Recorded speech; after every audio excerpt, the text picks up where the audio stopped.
time I will share my screen. Yeah. Okay. Yeah. Hello again, everyone. Today we're going to discuss about a paper called Beyond Sensor Data: Foundation Models of Behavioral Data from Wearables Improve Health Predictions. Yeah. I heard about this paper from Gerard. Gerard shared this paper, and I thought this paper was interesting because it felt really close to our like day-to-day life, so we can feel the benefits of what they introduce here. And also, uh, in this paper they went through experiments using different architectures, different methods. So this paper is not like necessarily introducing a state-of-the-art architectures, but they try a lot of existing architectures in their work. So I find it personally interesting because then we can like learn, we can see like how existing architectures, existing concepts can work really well, and they are not necessarily like new. So that's pretty encouraging. Yeah, I hope everyone will also find it beneficial also to broaden our knowledge on like what's been like happening, not necessarily like new things, but very applicable in our like day-to-day life. Yeah. Okay. To start with, what's the high level problem this paper is addressing? So this paper basically they look into how they can make use of behavioral health data. So this data are obtained from wearable devices. So I guess like a lot of people use this kind of these devices like smartwatches, fitness trackers. I don't personally have them, but I feel like a lot of people are using it. So that's why I find it like interesting. Uh, and they want to sort of like the idea was to use this behavioral data to do like health prediction. And there are a lot of tasks that can be used for this. It can be like age prediction, it can be like pregnancy prediction, or more like transient condition like it like infectious disease, something like that in an individual. Yeah, so the idea is that to use this behavioral data gathered from wearable devices to run some health predictions.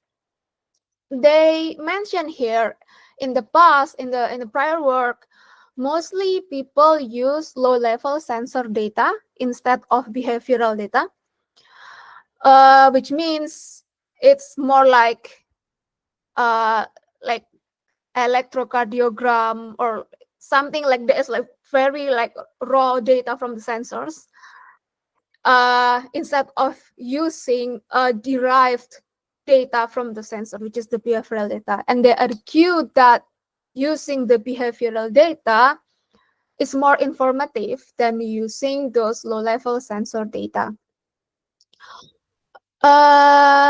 Yeah, and yeah, they also like mention here that in one of the conclusion, which we will go through like deeper later, is that apparently combining the low level sensor data with this behavioral data makes a better like representation of someone's health. So that's why they mention like this is very like crucial to use this behavioral data. Okay. What's actually the challenge with this? With this behavioral data, they mention some challenges regarding the irregularity in the sampling, because yeah, we might not have like the same cadence, like the same like time when we capture those behavioral data. Hence, they base their experiments, their choice of architectures based on that, which we will go through later on.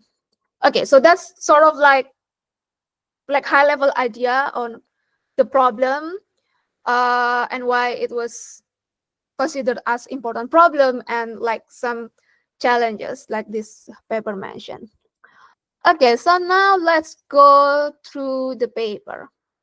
Yeah, let's see what's actually what was actually done before this paper. Yeah, as I mentioned earlier, like some past work, a lot of them actually considered low-level sensor data, while we have like a behavioral data, which is actually a derivation of the low-level sensor data. Like for example, someone's physical activity like step count or the cardiovascular fitness, yeah, mobility metrics are some examples of this behavioral data they mentioned in this paper. And this behavioral data are actually derived from those low level sensor data with some properly established algorithms. So we can like trust this behavioral data. They argue that this behavioral data is more sensitive to individual behaviors, and that will make this really promising data for this health detection problems. It's it acts as like complementary information with the low-level sensor data. Yeah, that's just to recap again. Like, however, this behavioral data have some challenges, which is irregular sampling, missing data, which require like suitable approaches on this. So, okay, so they also argue that okay, because we have this data, but this data might not be that abundant to do like very specific tasks. Even if we have a lot of them, they might not be always properly labeled. So the idea with this is that they want to come up with a foundation model, uh, and then this foundation model then can be used with downstream tasks to do a more specific health prediction task. Yeah, so the contribution in this is like they have like I think they mentioned here like 2.5 billion hours of data from 162,000 individuals. They come up with the foundation model from it, and then this foundation model, which encodes this behavioral data, can be used jointly with downstream models to do the downstream task. So this is the idea of this paper, and this is what they meant by foundation models. Um. Okay. Let's see what's the most important. Yeah, I think we talk about this. Yeah, they later on they evaluate this foundation model, which they call WBM, on 57 health related detection tasks. Okay, so three key points of the contributions in this paper is that they argue that behavioral data is very informative for health detection alongside the low level sensor data.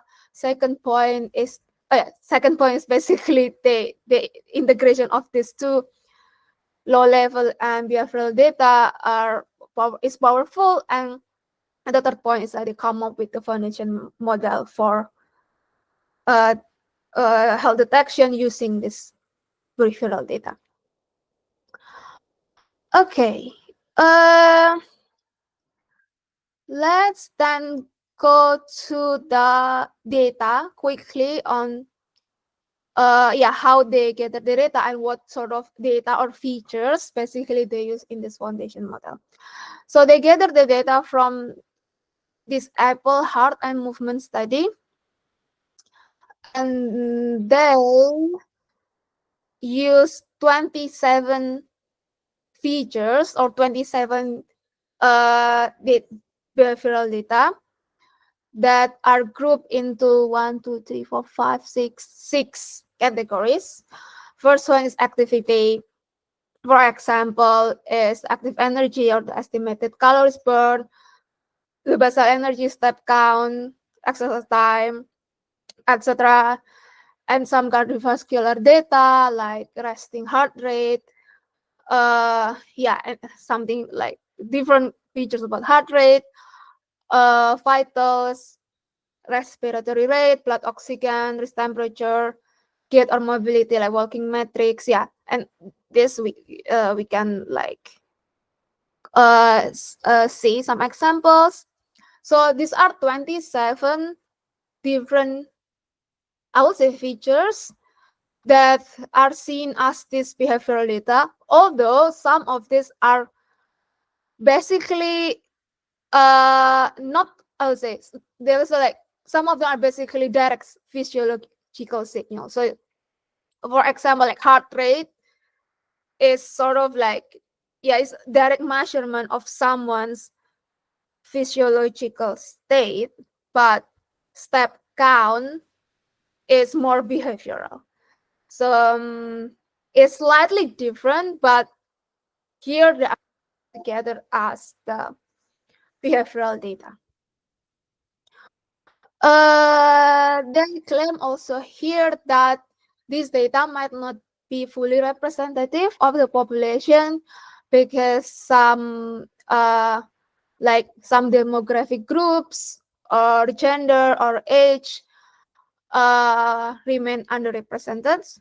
But yeah, just keep in mind that this is the limitation of the data we have, but still this is a lot of data involved in this experiment. Cool. Okay, now let's go to the architectures and how they approach this problem. There are two main things in this foundation model. The first one is the tokenization, and the goal of the first step, this tokenization step, is to convert the 27 raw features here, the behavioral data, into embeddings. And we have the second stage, which is the backbone model, which receives those embeddings, and it output like it basically like give a more meaningful representation of this embedding.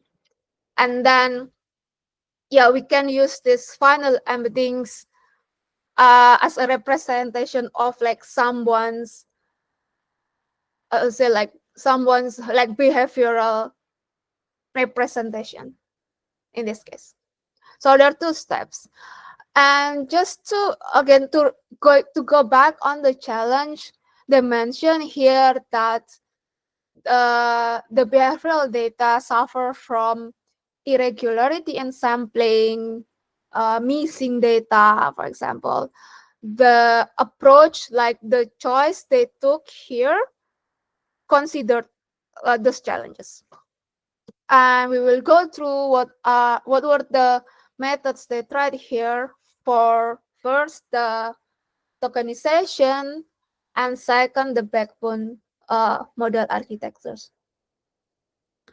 Okay. The input tokenizers. So here they tried three methods. The first is time series transformer, TST. The second one is MTAN, which is multi-time attention. And the third one is a non-dense approach tuple, basically just like make a tuple of three different like observation, three different like features here.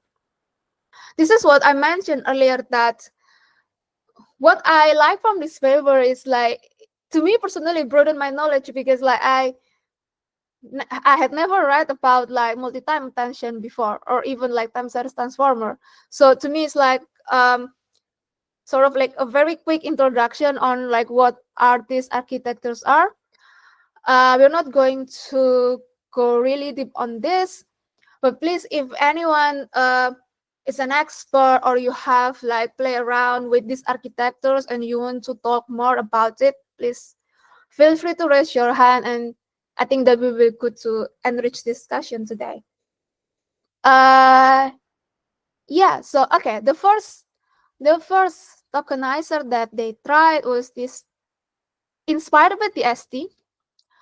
So time series transformer basically receives seconds time series data, and then we can use to make like time series forecasting. Uh, and here they were as inspired by this concept because we have this sort of sequence of data, which to me personally I find a bit misleading here. But please, if anyone has thoughts on it, because here they mention like they are inspired by TST, which is the idea of TST is to receive a time series of data and then output also like a time series like representation of the next tokens in the sequence, which means also because it is a transformance, it has like some building blocks inside it, like the self-attention, the positional encodings, and the multi-layer perceptron. But in here, what they refer to as the ST is basically just the multi-layer perceptron. So what them their approach here in the ST is like, okay, the input data is a matrix.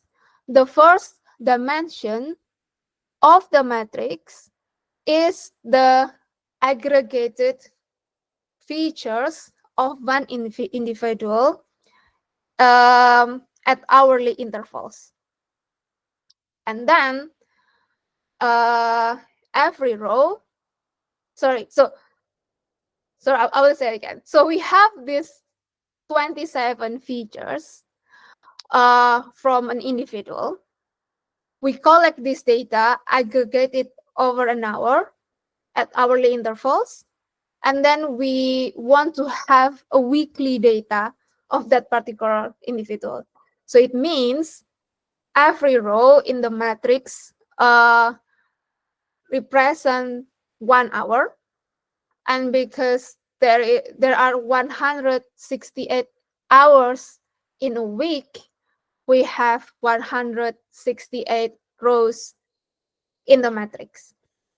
So that's why here they say like they have 168 rows in the matrix, and each row represents every hour, and basically every hour is the data aggregation of in that particular hour. So I feel I didn't explain it really well. And the second dimension, the columns, is the features, which is 27, concatenated with the missingness indicators. I'm not entirely clear what missingness indicators mean, but my hunch is a categorical variable saying that this particular feature has missing data or not. That's my hunch, but I'm not 100% clear. And because we have 27 features, it also means that we have 27 missingness indicators. So then we end up having 168 times 54 metrics, which represents the hourly data and those features plus the missingness indicators. Okay, so now we have that matrix. Then we let's see this here. I think it's easier.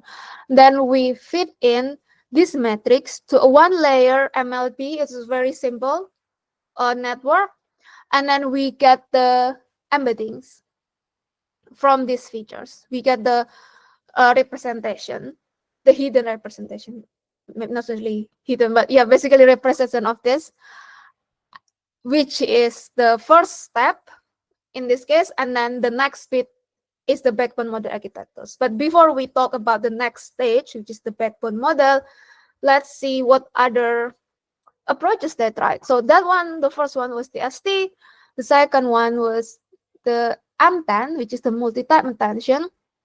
And I read a bit that multi-time attention was designed to work on the irregular sequence data. So I think that's the reason why they chose to play with M10, and also because some past work use M10.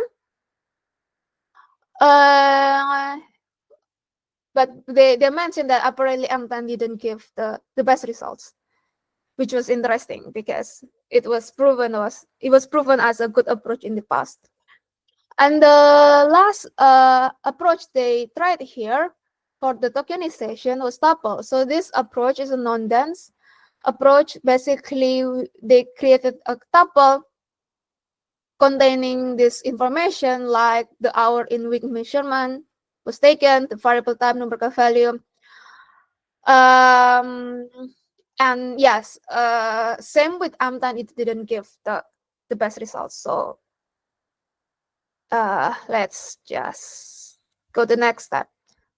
Yeah, okay, just to make it clear that they found that this TST, which is basically the one layer of multi-layer perceptron, multi-layer, not multi-layer, is the best tokenization approach.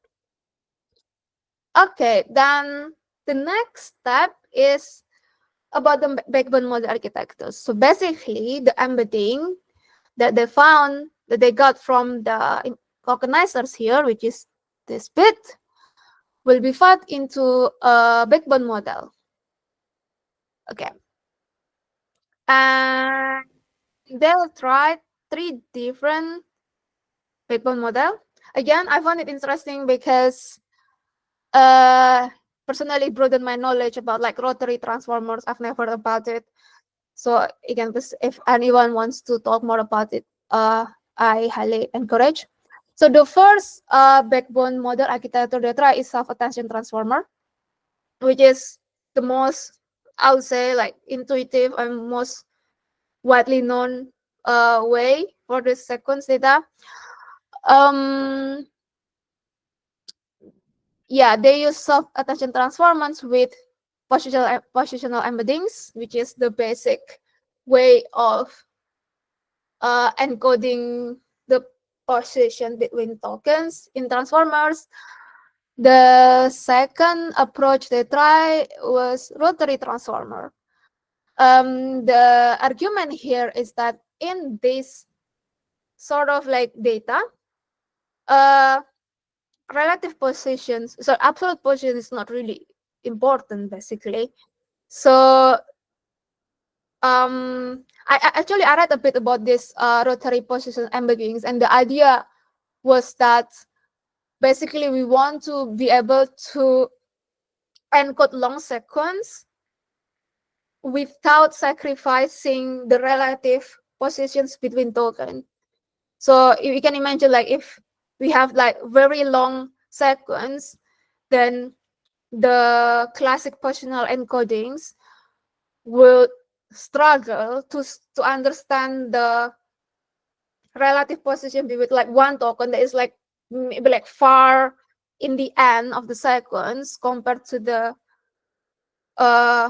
tokens that in the beginning of the sequence. So with this rotary transformer, basically, let me see if I still open a blog that I was reading. Nah.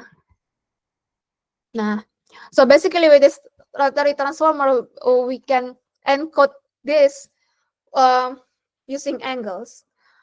Okay, I think I found it a bit share this type. Okay, I'll just quickly show this because this is what I read to help me understand about rotary positional embedding. So yeah, basically we encode the embeddings of each token in a sequence using also the angle of rotations here. So we will keep the relative position information between tokens, even if it's a longer sequence, because with the angle is like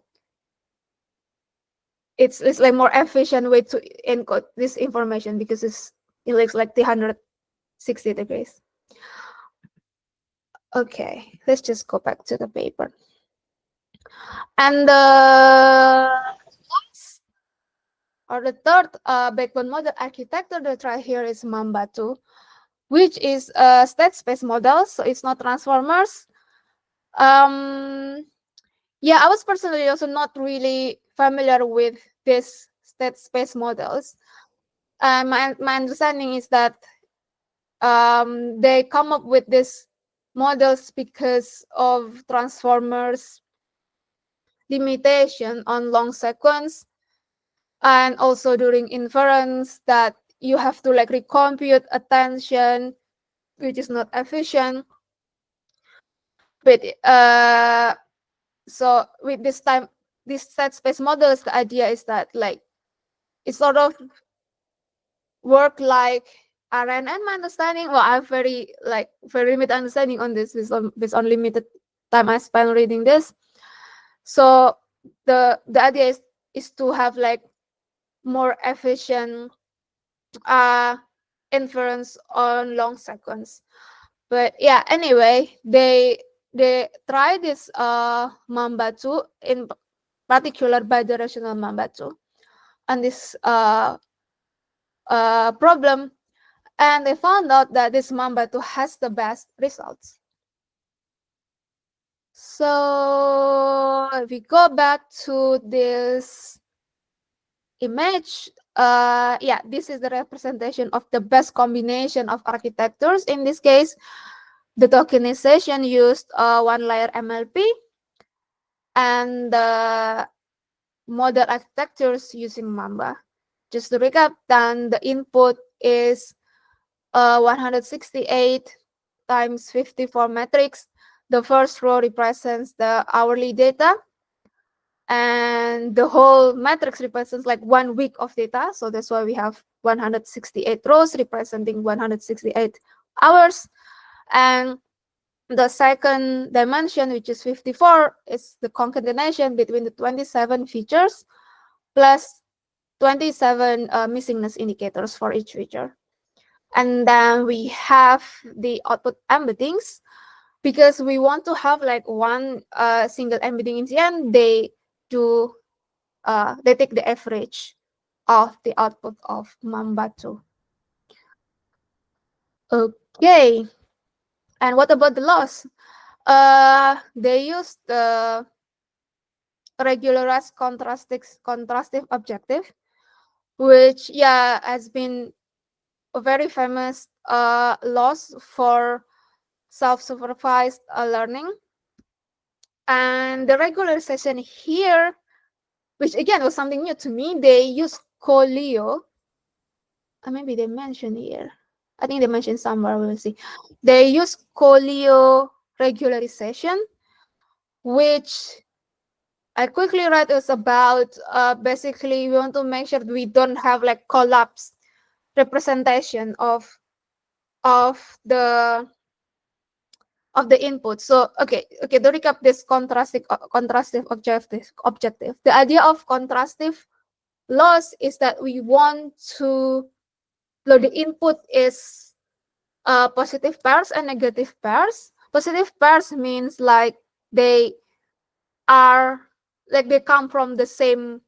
I mean, they're like the same thing. Like for example, if we have two images, the same images, they can say they are like positive, and the negative pair is if they are like different objects. So if we augment the image, then they will make negative pairs.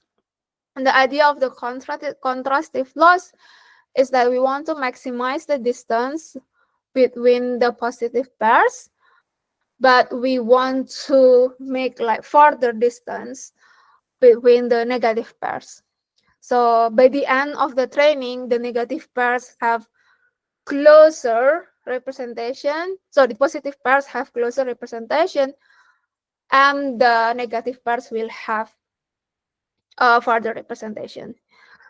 And we can use it for self-supervised learning here because yeah, we can like have the same like the same data as positive pairs, and we can augment them to have like the negative pairs. I think that's the idea here. They also mentioned that they didn't consider mask autoencoder. My understanding is mask autoencoder is that uh something you can use to represent the missing data. But it might like mess up with the whole training because there are like too much noise in this, is my understanding on this. Yeah, so here they say back to the contrastive loss is that they sample pairs of augmented segments on the same individual and they use input token dropping. So this is my understanding. It's like in order to come up with the negative pairs for this training, they drop a percentage of tokens, and basically then we have the negative pairs. I don't think they elaborate more on this, is my understanding.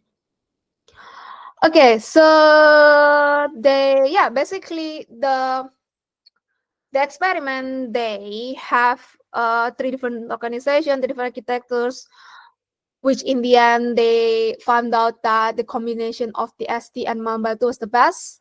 But yeah, basically this is the process they did to run the experiment. They also run grid search for like different parameters for these 9 possible combinations. Oh yeah, this is what I mentioned about the collier regularization, which something that to me was something new. And then they train and evaluate the learned embeddings on quite a few downstream tasks, and one of the most used like the common task here is age prediction. Okay, yeah, this is basically what we have talked about. The results, they suspect that the simple tokenization here work because there's like high level of uh noise in the data.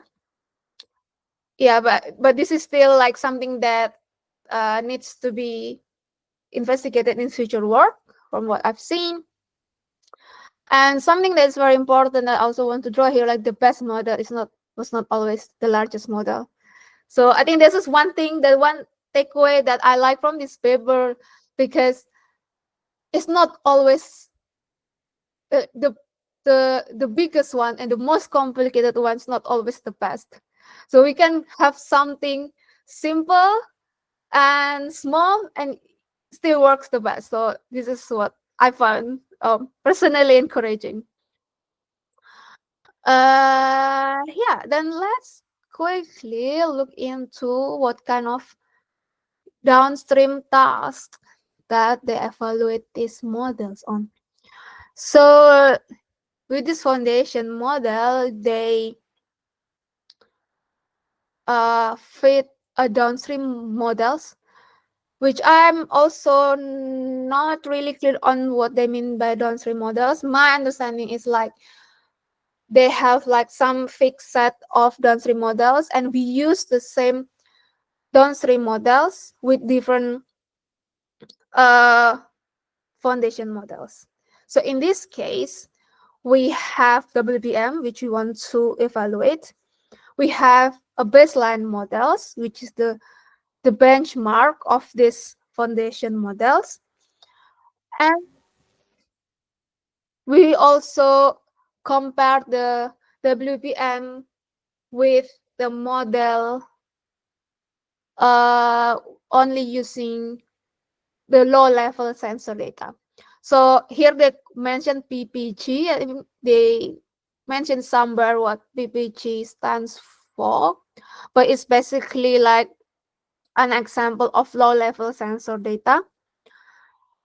Yeah, so to repeat that again, they compare the performance of WPM, which was trained using behavioral data, with PST and Mambas, the best combination. We compare it with the baseline models, which is basically just the mean and standard deviation of the 27 features. And later on, they also compare this WBM with the embeddings that only come from the low level PPG data. Just remember the idea here is to see if the behavioral data or the combination between behavioral and low level sensor data yields the best and basically better than just using low level data. Okay, so for the downstream task, I think this will talk. Sorry. Okay, so the task. They categorize the task into two different groups. The first group is the intersubject, or basically the static attributes, for example, age, or the biological sex prediction, which I think biological sex here, does it mean gender?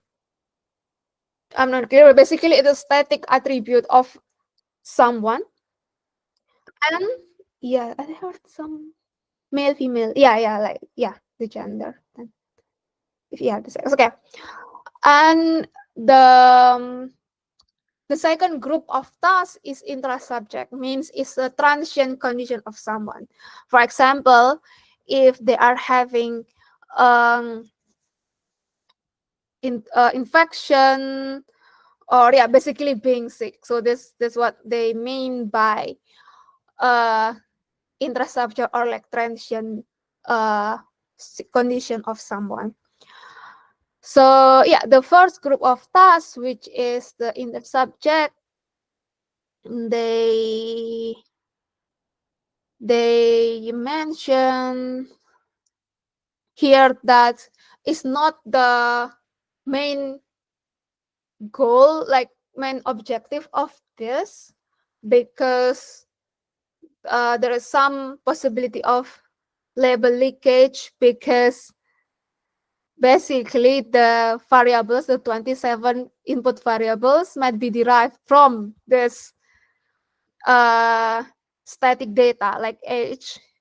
So it's sort of like it's leakage, because the input, basically the output interferes with the input, but they still use it because it's a good way to compare the results with the prior work.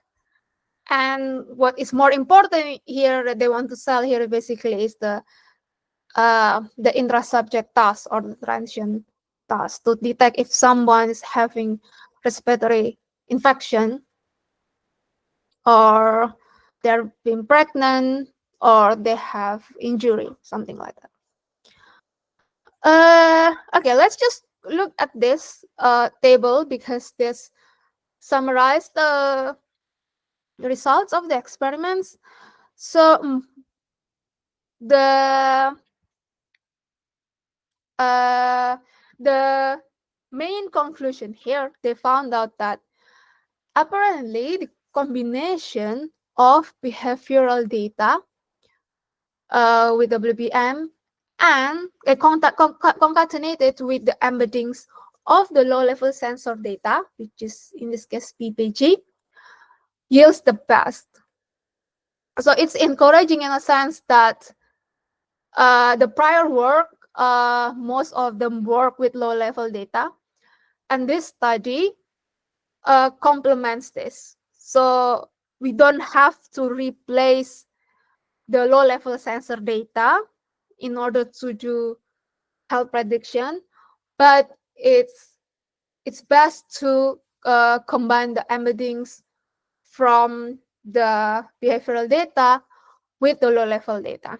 So we can see in out of like the most of the tasks here, which is like detecting pregnancy, infection, injury, sleep duration, sleep efficiency. Yeah, basically some sleep qualities.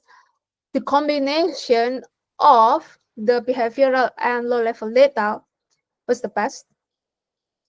There is one task, which is diabetes, where the low-level sensor data yields the best. And they argue it's because of the direct physiological data is enough in this case. Hence, like the low level sensor basically is enough. But WBM itself, like the behavioral data itself encoded with WBM foundation model, actually like performs like graphically better than baseline, and it's better than low level data PPG alone on some of the tasks. But yeah, the best is to combine both raw level and behavioral data.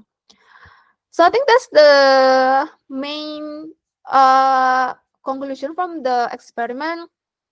Yeah, they summarize it here in 4 different points. As we spoke about, like first thing first is that the foundation model with behavioral data contain like substantial information, representation of the health information. And the second point also we have seen in the table above is that the behavioral data actually like is more informative than the low level sensor data itself. The low level sensor data can still outperform behavioral data in one task, which is diabetes detection. The hunch because the low level physiology data is enough. And the last is that the combination of both worlds, which is the combination of behavioral and low level data. Yeah, I think mainly it's yeah, the last section basically recapping what we have talked about. So quickly recap before any questions or any comments. Yeah, this paper basically the idea is to use the behavioral data to do health prediction. Prior work only most of them only use low level data, and here they argue that using behavioral data is more informative than just using low level data. And they introduce that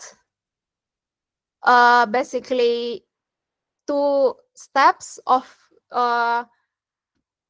constructing this foundation model. The first step is the tokenization, and they found that using the ST was the best tokenization. They took into account the irregularity of the data for this. Yeah, for like the basis of the choices. And Mamba 2 was the best, and they tried like basically 9 different combinations of tokenizers and backbone model architectures, which I found very interesting. And yeah, in the end, they come up with a very promising foundation model incorporating the behavioral data. I think that's all.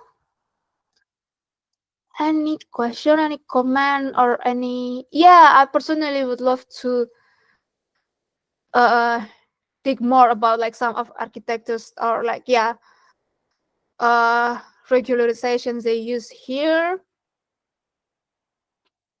If anyone wants to talk more, any comment on that?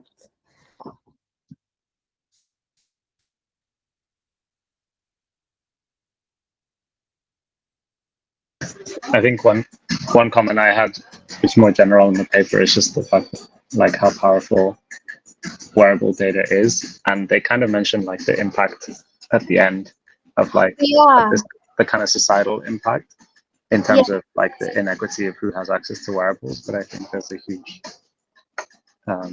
huge part as well of like you know the sensitive nature of this data. If it can predict all of these things, and who owns that data.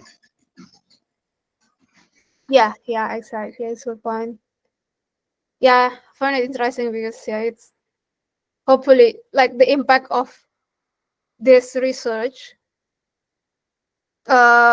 is like quite broad because like a lot of people can benefit from it. That's what I mean.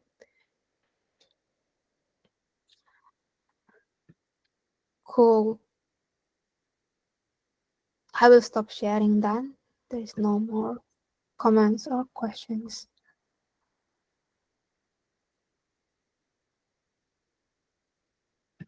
Yeah, thank you so much, Inneke. Thank you, everyone.